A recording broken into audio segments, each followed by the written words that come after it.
Now, what people do when they do gesture drawing all the time, if you watch any other videos on this, it's all about how to make, it's like what it should look like, and you have like certain shapes you're supposed to kind of memorize or learn, and you know, there's like specific rules that you follow. But that's not the point, because the point is at a fundamental level, it's about movement. It's just about the movement of it.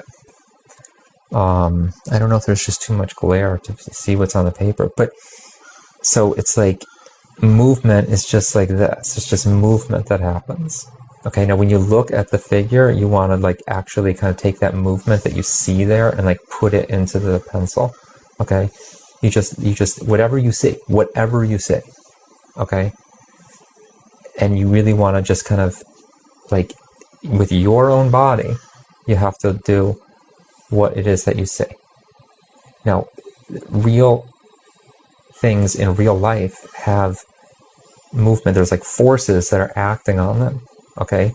And you have to, as you're looking at the thing, you have to really sense where that force is and where it's going, okay? So if something's kind of like bending in a certain direction, well, then there it goes.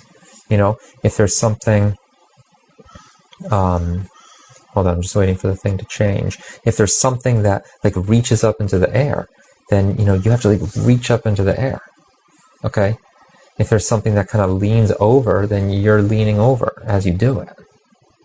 Like you have to lean over. If there's something that reaches around, then you have to go around. Everything is mirrored on your screen because that's what Instagram does, because I'm using the front camera. So it takes it upon itself to distort the image and reverse it. Don't blame me. That's Instagram's problem. You know, so anything that's doing that, like anything that kind of bulges out, well, it bulges out. And if there's something that's like tight, like it's okay, if there's something that's kind of like reaching down, then it reaches down or reaches up. Now, you don't know. Look, is something reaching down or is it reaching up? There's no way to know the difference. Okay, like Newton's third law is that the sum of forces are equal to 0. So, or what's the more common way of expressing that?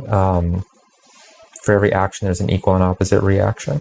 So it doesn't matter. It's like, are you being pulled toward the earth, or is the earth being pulled toward you? There's no difference. Okay. When you look at a figure, you're kind of seeing, well, this was reaching up to the sky. So, okay, so it's reaching up. See, it's a psychological thing. It's not just a physical thing. It's like, how are you comprehending it, whatever you say? When things have, like, they have mass, okay, so there's, like, the mass. It's not just a line, okay? There's, like, a mass that's kind of doing that thing. It does not matter what. You could do this. You could do this blindfolded, you could do this without a pencil at all, and you could just do it with your finger. It doesn't matter. It doesn't matter what it looks like at all. Okay? So nothing has to look right. Nothing has to anything. Okay? When things, so you've got something like that's reaching up and like reaching up, and then it's kind of like pulling and stretching, and then kind of like, stretching and pulling. It really does not matter in the slightest bit what it looks like. That's the thing. And you can really get hung up on that because you're like, well, it doesn't look right. But the minute you start wondering about what it looks like on the paper, you're not really doing gesture drawing anymore at that point. Now, there's not that that's a bad thing to do, but it's not like if you're really just trying to practice gesture, like this is, you know, you want to take the time that you're spending and actually spend it perceiving the characteristics of the form the figure that you're intending to perceive. Okay, because otherwise you're kind of wasting your time. And it's not going to look right, you know, and you're going to hear voices in your head of all the art teachers, just all the other teachers you've had. Everybody is going to be telling you, no, that's wrong, don't do that. But you have to just tell them to get lost, because they're not trying to help you. They're trying to help themselves. And you may see the negative space, and you're like, well, that is now a form, and you want to draw that negative space. And fine, because the negative space has gesture too. Everything has gesture. I mean, if it exists in space, it has gesture. So that's what you want to be drawing. Okay? Because this, like, if you look at a drawing or a painting or something that looks really flat and really boring and just doesn't look like it's doing anything, like, it's because the artist didn't get the gesture right. You know, you can have everything else right, and if the gesture isn't there, you don't have anything. And very often you can have, like, something that's, you can have something that's like, I don't even know what I was going to say. See, the thing is that a camera is going to get a certain look to it. Okay, cameras do things, and that's fine, what a camera does, but understand that, like, you can't just take a picture, because sometimes pictures don't look right. Because when you look at a drawing, you want to see real life. Okay, and the camera doesn't always capture real life, but as an artist, you can capture real life better than the camera can sometimes. But it only happens if you get the gesture.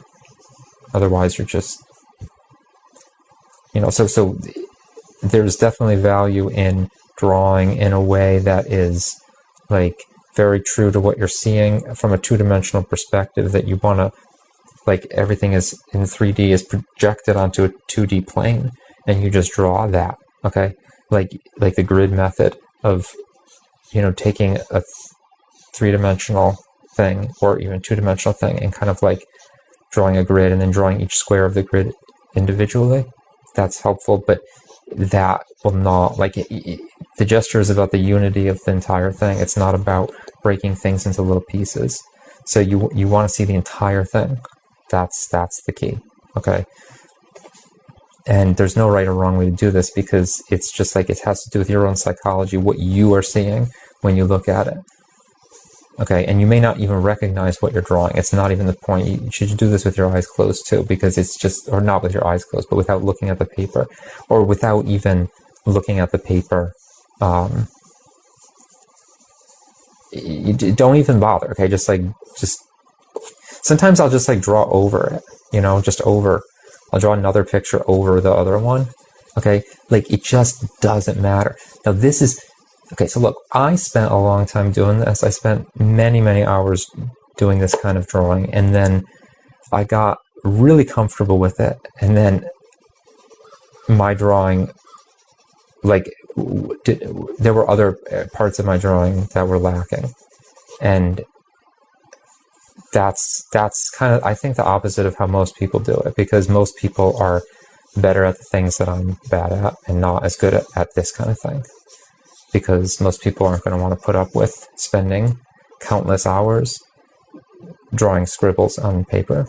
So you should balance it, you know, do other exercises too. Don't just do this one, but do this one, because this is really valuable, and it's something that it's rare when people can really get this. I don't know if I can get it. I suck at drawing otherwise. I don't even know. I have to wait to see how it impacts my drawings overall. But there's something very fun about this, and it's, you know, because it really it's, you're just like, you're looking at the figure and you're really feeling what it's doing, and where exactly it's stretching and where it's contracting, and where everything is. It's all about the unity of it, okay? Every mark that you put on the paper should represent the entire figure. That's the thing, okay? At no point are you just drawing one little part of it, okay? Everything. These big lines that go through the whole thing. And try to find, like, the biggest lines that you possibly can. The biggest ones. The ones that go through the entire thing. So you would trace, you know, from the foot that's on the ground, and it goes all the way up, okay? And you start at the top of the head, and you go all the way back down. It doesn't matter what it looks like, okay? See, a real life figure has thousands and thousands and thousands of forces that are acting on it, and every mark that you draw on the paper is really at most only going to represent one of those, because you really can't, like, well, that's not literally true, but let's just say one impulse, okay? And there are thousands of impulses that are going over the whole thing. So you understand that anything that you draw is going to be incomplete, and it shouldn't be complete. And it doesn't matter, okay? Because at the end of the day, this is not a drawing, and this is not, if you're drawing something and you're trying to do a realistic drawing, this is not anything. This is not a starting point or anything. This is simply an exercise that's going to help you perceive those features that you need to perceive, ultimately. And you look for contrast, like look for where there are things that are curved and where there are things that are straight, and where there are, like where a point here is like clearly impacting a point over here. When in doubt, just move the pencil. It doesn't matter, okay? Because if you look, because you're a human being, so when you look at a human figure, you will automatically feel it in your body, something that it's doing. You'll know what it's doing, okay? And that's the name of the game here, is just to kind of give you an excuse to spend time doing that, okay? And really what you're doing with the pencil is really, honestly, it's just to kind of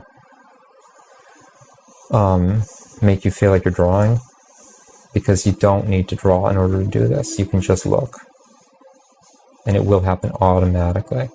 But this does force you, because it forces you anyway, because you're taking the pencil and you are moving it across the figure, so you are kind of perceiving features. You're using the pencil as a placeholder, as a pointer.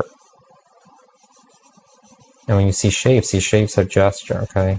And it's psychological, it's not physical. So it's like, it may not even exist in real life, okay? But because when I look at it, I see it. It's like, well, that's it. Because that's what you're doing as an artist. You're taking your own experience and you're putting it into the world, okay? So if it's what you are seeing, then there's no possible way it's wrong, because you're seeing it. So if you draw what you see now, like you can't see the picture that I'm drawing, but there's this little triangle here. Somebody else might look at this and not even see the triangle. I mean, probably most people would, but there's this triangle, the shadow here. Like, to me, this is a very prominent feature. My eyes go right there, but it may not for you, okay? In which case, you wouldn't fixate on it like I'm fixating on it. And so nobody can say that I'm wrong for fixating on it, because I'm fixating on it. And that's what I'm doing. So, sorry. It's just how it's going to be. So it's a question of, like, are you being honest with yourself? See, these are her arms right here. These are her shoulders, okay? Her head is right here. And she has her hands kind of this way. So there's like a triangle. And these are her legs here. So that's how you do it. And it's just, now I'm talking about drawing the entire figure, okay? But you would take this and you would kind of zoom in too. And if you want to draw just a head, okay, so there's a different picture I'm drawing here. So there's a head, okay, and there's like hair that goes out like this. And you look really closely, you see there's like the nose that kind of goes out like this. And you just do it, okay? There's like some eyelashes that just do that. Her forehead does that. I mean, whatever. There's no, it's a matter of perceiving the features. This is not drawing, okay? This is not actually drawing.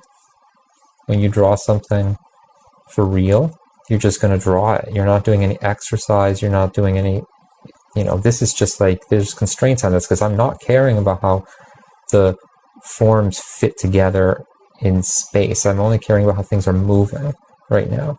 Okay, and I'm not caring about light, although I could. I mean, because the shadows and the highlights and everything will have their own gesture, so that's something you can do too. I mean, why not? But you're not really talking about, it doesn't matter how things are interlocked in that level. You're only talking about forces or the perception of movement. Okay, so you have to spend a long time doing this, like many, many hours. And when I started this, I got like a big stack of printer paper, because Well, I was told to use newsprint, but the problem is that newsprint's very expensive. Newsprint didn't used to be expensive, but now it's expensive. So I don't know that newsprint is the most cost-effective thing to use. So I went to the drugstore and I got like the cheapest printer paper that had like 500 sheets. And I really just went through all of it and just drew. Just went through it. You know, it doesn't matter what it looks like. Who cares? So just whatever. But you have to spend so much time doing this. It's better to do it, like, if you can find, like, to draw real things, okay, not photographs. Although photographs are fine. I mean, whatever. But it's good, too, to draw from life because it's just, especially when you can see things move in real life, which you can't really do in photographs. Or you can do it while watching TV. I did a lot of that, too. While watching American Horror Story, season 6 is when I was doing that. I was drawing all the characters as I was watching it. Okay, so that's gesture drawing. I'm going to stop it here. Does anybody have any questions before I quit?